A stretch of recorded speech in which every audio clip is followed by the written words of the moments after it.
when you do go to your listing and you see, you know, the similar items like Amy's talking about, those are ripe for product targeting. So that's a really great way to pick your product targeting.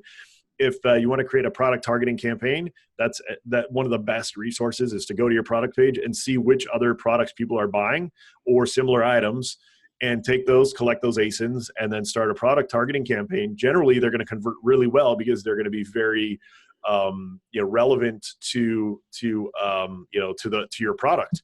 The other cool thing you can do is when I do my product targeting campaigns, I like to go super, super aggressive in the beginning, because we've seen so many, like, such good ACoS on those product targeting things. So I go super aggressive to make sure that I'm seeing on those pages, and I might lose money on other stuff.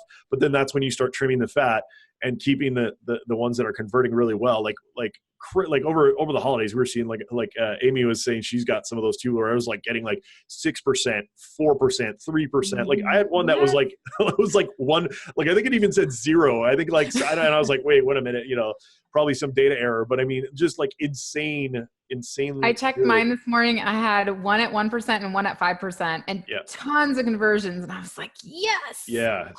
So definitely, that's a really, really good way to target. Another cool way is, I'll show you after this when I share my screen, is to use the Seller SEO Chrome extension. The free Chrome extension will actually give you a huge list of competitor ASINs that you can just go ahead and copy either into Amazon or into PPC Dominator on Seller SEO, and it'll build campaigns for you. It's pretty slick.